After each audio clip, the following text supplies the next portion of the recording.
एक बार की बात है, सोनपुर नगर में जोरों से बारिश हो रही थी। आंधी तूफान भी आ रहा होता है। एक चुड़ैल उस आंधी में जाती है। अरे बाप रे बाप, कितनी तेज बारिश आ रही है और कितनी जोर से तूफान भी आ रहा है। मुझे कहीं छुप जाना चाहिए, नहीं तो मैं इसमें कहीं फंस न जाऊं। ऐसा कहकर चुड़ैल एक नदी के पास बनी झोपड़ी में चली जाती है। झोपड़ी बिल्कुल खाली होती है। ये देखकर चुड़ैल बहुत खुश हो जाती है। मजा आ गया, यहाँ कोई भी नहीं है। मैं यहीं घर बना लेती हूँ इस खाली झोपड़ी में। ऐसा कहकर चुड़ैल उसी झोपड़ी में रुक जाती है और तूफान के रुकने का इंतजार करने लगती है। थोड़ी देर में तूफान रुक जाता है और चुड़ैल को भूख भी लग जाती है। अरे यार, मुझे तो बहुत भूख लग गई है। अब मैं क्या खाऊं? यहाँ तो कुछ भी नहीं दिख रहा, और अगर मैं इंसानों को खाने गई तो वो लोग मुझे मार मार कर भगा देंगे। तभी चुड़ैल की नजर नदी पर पड़ती है। वहाँ मछली तैर रही होती है। मछलियाँ देखकर चुड़ैल खुश हो जाती है। अरे वाह, यहाँ तो कई सारी मछलियाँ हैं। इन्हें खाकर मेरा पेट जरूर भर जाएगा। ऐसा कहकर चुड़ैल मछलियों को खाने लगती है और मछलियों को खाकर वहाँ से चली जाती है। उसके बाद तो चुड़ैल को जब भी भूख लगती वो नदी पर जाती और मछलियों को खा जाती। एक दिन चुड़ैल नदी पर जाती है। चुड़ैल जलपरी को देखकर खुश हो जाती है। मजा आ गया, मैं तो मछली पकड़ने आई थी, यहाँ तो पूरी जलपरी ही मिल गई। जलपरी चुड़ैल को देखकर डर जाती है और बोलती है, चुड़ैल जी, मुझे जाने दो मुझे। मैं यहाँ बारिश की वजह से बहकर आ गई हूँ। मुझे हमारे जलपरी लोग के लोग ढूंढ रहे होंगे, वो बहुत परेशान होंगे। जलपरी की बात सुनकर चुड़ैल बोलती है, अच्छा, तो इसका मतलब तेरे और भी साथी हैं। एक काम करती हूँ, उन्हें भी आने देती हूँ, फिर तुम सबको पकड़कर एक बार में ही मारूंगी। ऐसा कहकर चुड़ैल जलपरी को झोपड़ी के अंदर बांध देती है। उधर जलपरी की सहेलियां सोना और मोना जलपरी के गायब होने से बेहद परेशान हो जाती हैं। अरे ये अपनी रोमा जलपरी कहाँ चली गई? उस दिन के तूफान में मैंने इसे मना भी किया था बाहर जाने से, लेकिन नहीं मानी। अब पता नहीं कहाँ खो गई है। हाँ बहन, सही कह रही हो। रोमा के बिना तो मजा ही नहीं आ रहा है बिल्कुल। मैं तो कहती हूँ हमें भी चलना चाहिए रोमा को ढूंढने के लिए। फिर मोना और सोना रोमा को ढूंढने के लिए नदी में निकल पड़ती हैं। काफी दिनों तक ढूंढने के बाद भी उन्हें रोमा के बारे में पता नहीं चलता। एक दिन दोनों नदी के किनारे बैठी होती हैं, तभी उन्हें चुड़ैल दिखाई देती है। अरे सोना, वो देख चुड़ैल, इससे पहले ये हमें देखे और पकड़े हमें छुप जाना चाहिए। फिर दोनों छुप जाती हैं। चुड़ैल नदी में से मछलियाँ पकड़ती है और वापस अपनी झोपड़ी में चली जाती है। मोना और सोना नदी में चली जाती है और तभी उनकी नजर एक मछली पर पड़ती है। सोना मछली के पास जाती है और बोलती है, अरे मछली रानी, तुमने किसी जलपरी को देखा है? बहुत सुंदर सी प्यारी सी जलपरी। मछली सोना को जलपरी के बारे में बताने लगती है। हाँ बहन, मैंने देखा है, इस चुड़ैल ने जलपरी को पकड़ रखा है। हम मछलियों को भी रोज पकड़ पकड़ कर खा जाती है और हमें बहुत परेशान करती है। हम तो इससे परेशान हो गए हैं। मछली की बात सुनकर मोना मछली से कहती है, तुम चिंता मत करो मछली रानी, इस चुड़ैल को हम जरूर सबक सिखाएंगे। फिर मोना और सोना दोनों नदी से बाहर आ जाते हैं और झोपड़ी की खिड़की से अंदर झांकते हैं। वहाँ चुड़ैल एक खटिया पर लेटी हुई होती है और पास में रोमा जलपरी बंधी होती है। वो मछली सही कह रही थी, ये तो हमारी रोमा ही है। इस चुड़ैल ने इसे कैद कर रखा है, हमें इससे बात करनी चाहिए। ऐसा कहकर मोना रोमा की तरफ जाने लगती है। ये देख सोना मोना को पकड़ लेती है और बोलती है, तुम पागल हो गई हो क्या मोना? वहाँ कहाँ जा रही हो?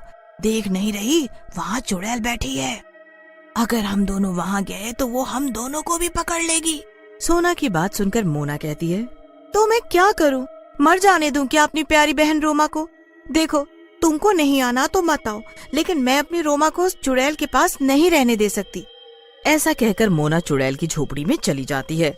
चुड़ैल मोना को देखकर हैरान रह जाती है और बोलती है, अरे वाह, मजा आ गया। पहले तो मेरे पास एक ही जलपरी थी, अब तो दो दो हो गई हैं। मजा आ जाएगा।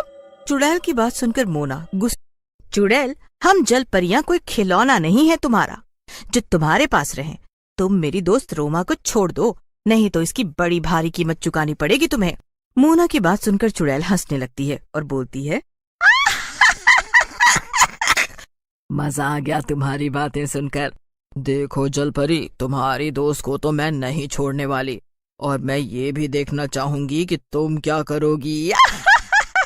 चुड़ैल की बात सुनकर जलपरी अपने जादू से एक आग का गोला बनाकर चुड़ैल पर फेंकती है, लेकिन चुड़ैल पर उसका असर नहीं होता। चुड़ैल हंसते हुए कहती है,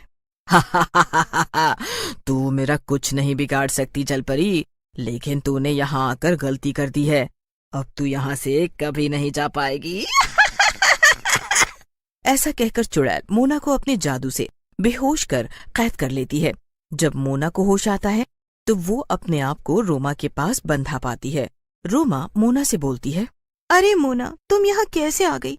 तुम्हें यहाँ नहीं आना चाहिए था। रोमा की बात सुनकर मोना कहती है, रोमा, मैं तुम्हारे लिए यहाँ आई हूँ। परी लोक में तुम्हारे जाने के बाद सब बहुत परेशान हैं। मोना और रोमा आपस में बातें कर रही होती हैं। तभी वहाँ चुड़ैल आ जाती है और बोलती है,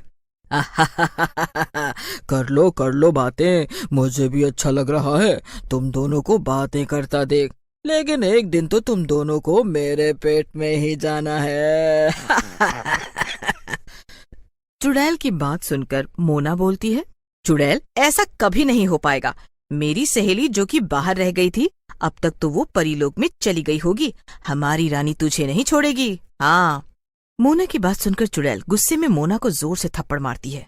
थप्पड़ लगते ही मोना बेहोश हो जाती है। उसके बाद चुड़ैल वहां से चली जाती है। उधर सोना भी नदी में कूदकर परीलोक की तरफ चल पड़ती है। मुझे जल्दी से जाकर परीलोक में मोना और रोमा के बारे में बताना होगा, नहीं तो ये चुड़ैल उन दोनों को ही मार डालेगी। सोना परीलोक के अंदर चली जाती है और परीलोक की महारानी स्वर्णलता को बोलती है, रानी जी, उस धरती में रहने वाली एक चुड़ैल ने सोना और मोना दोनों को कैद कर लिया है और उन्हें मारकर खाना चाहती है वो। आप कुछ करिए। सोना की बात सुनकर स्वर्णलता हंसते हुए कहती है, चुड़ैल की इतनी हिम्मत। लगता है वो हम जलपरियों को नहीं जानती। चलो मैं देखती हूँ कौन सी चुड़ैल इतनी शक्तिशाली हो गई है आखिर। फिर रानी और सोना चुड़ैल के घर की ओर जाते हैं। रास्ते में सोना रानी को चुड़ैल के बारे में बातें बताती जाती है। जैसे ही सोना और रानी नदी से निकलते हैं, चुड़ैल वहीं खड़ी होती है। आओ रानी जी आओ, मैं तो आपका ही इंतजार कर रही थी। आपकी जलपरियां आपकी इतनी तारीफ कर रही थी, मैंने सोचा मुझे भी मिलना चाहिए आपसे। सुनो चुड़ैल, मैं इतनी दूर से तुम्हारी बातें सुनने नहीं आई हूँ। इससे पहले मुझे गुस्सा आ जाए, मेरी दोनों जलपरियों को छोड़ दो, नहीं तो आज तुम्हारी खैर नहीं। स्वर्णलता की बात सुनकर चुड़ैल को गुस्सा आ जाता है और वो स्वर्णलता को जोर से धक्का मारती है। स्वर्णलता दूर जाकर गिरती है। जलपरी, तुम मुझसे नहीं जीत सकती। चलो अच्छा है तू भी आ गई। अब तेरी जलपरियों के आगे पहले तुझे ही मारूंगी, फिर तेरी इन जलपरियों को। चुड़ैल आगे बढ़कर सोना को गर्दन से पकड़ लेती है। सोना डर की वजह से चिल्लाने लगती है, रानी जी मुझे बचाओ, ये चुड़ैल तो मेरी जान ले लेगी, मुझे बचा लो। तुम सबको कोई नहीं बचा सकता, तुम सबकी मौत मेरे ही हाथों आज पक्की है। तभी रानी भगवान शंकर का ध्यान लगाती है। रानी के हाथों में शिव का त्रिशूल आ जाता है। चुड़ैल त्रिशूल देखकर डर जाती है और बोलती है, ये तो शंकर भगवान का त्रिशूल है, मुझे जाने दो, ये त्रिशूल तो मेरी जान ले लेगा। मुझे पता है चुड़ैल, तूने बहुत परेशान किया है हम जलपरियों को, अब ले मजा चख। ऐसा कहकर रानी जलपरी चुड़ैल के ऊपर त्रिशूल से वार करती है। त्रिशूल लगते ही चुड़ैल जलने लग जाती है और कुछ ही देर में पूरी जलकर खाक हो जाती है। फिर सारी जलपरियां रानी जलपरी के साथ अपने परीलोक वापस चली जाती हैं।